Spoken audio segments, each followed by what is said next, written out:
It's time now for the day's business. We say hello to Yuka Royer. Hi, Francois.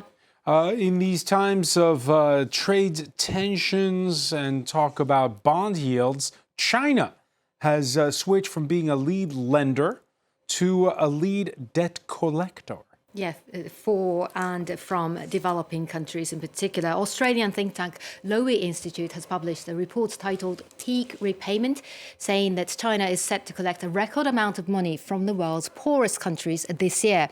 According to its findings, debt repayment by developing countries totals $35 billion for 2025, $22 billion of which is owed by the world's 75 poorest nations. China is the single largest source of bilateral lending for those countries, accounting for 30% of all their debt service payments combined. This stems from China's lending spree a decade ago. In 2013, President Xi Jinping launched his signature Belt and Road Initiative, providing credit for poorer nations to build bridges, roads and ports. Beijing effectively became a banker for low-income and often politically unstable nations that had limited access to international private capital, particularly in Africa. At their peak in 2016, new Chinese state-backed loans totaled over $50 billion, more than the combined lending of all Western creditors in that year. As of 2023, it held more than half of external bilateral debt in the world's poorest and most vulnerable economies. Loans from the early 2010s have begun to mature and their grace periods started expiring, leading to this new peak of debt service, which is higher because of interest. Now, the report's author says that developing countries are grappling with a tidal wave of debt repayments and interest costs to China. And that now and for the rest of this decade, China will be more debt collector than banker to the developing world. China, though, refuted the report's findings. Let's take a listen.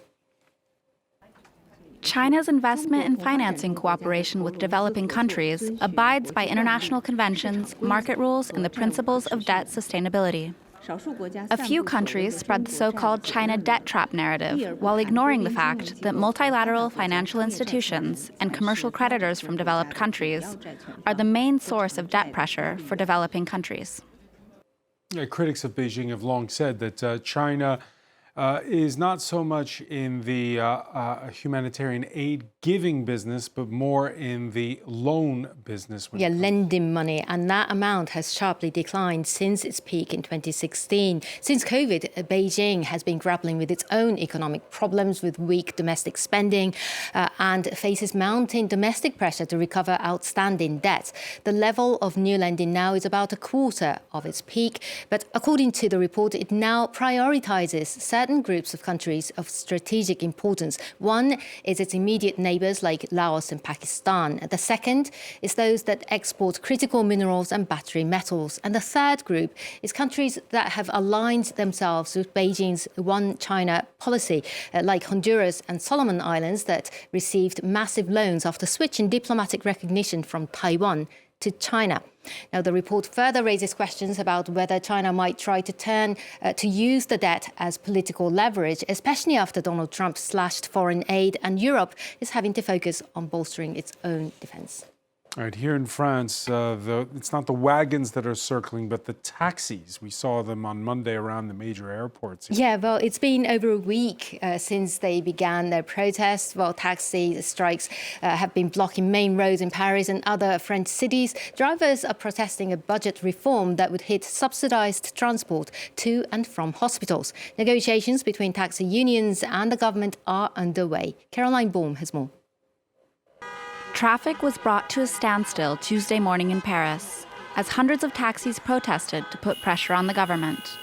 The union's Go Slow protest was in full force on this day of negotiations.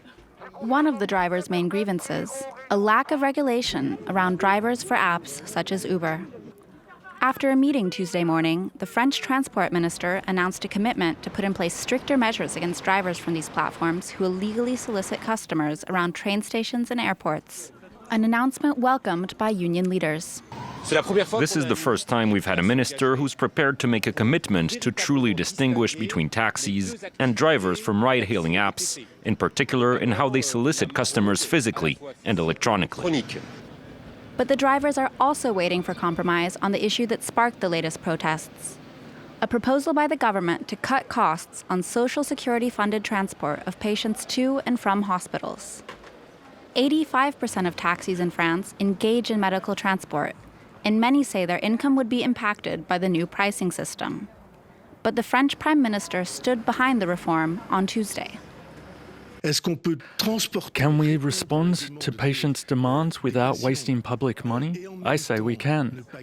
I think that we can even see more savings than expected, but we will establish those savings with the taxi drivers. Taxi drivers across the country say they are prepared to continue their protests if the government refuses to take their demands into account. You could tell us about the markets this Tuesday. Well, investors and traders are breathing a sigh of relief after Donald Trump walked back from his threat of imposing higher tariffs on EU imports. Stocks, though, diverged in Europe, with Germany's DAX building on Monday's strong rally, Paris ending flat, and London ending up 0.7 of a percentage point after a bank holiday. Wall Street is in a broad rally at the start of a new trading week following a holiday Monday. The Dow Jones advancing more than 600 points, the Nasdaq rising 2.25%. And that's it from the business desk. All right, many thanks. Yuki Roy will be back with the closing word on those markets later.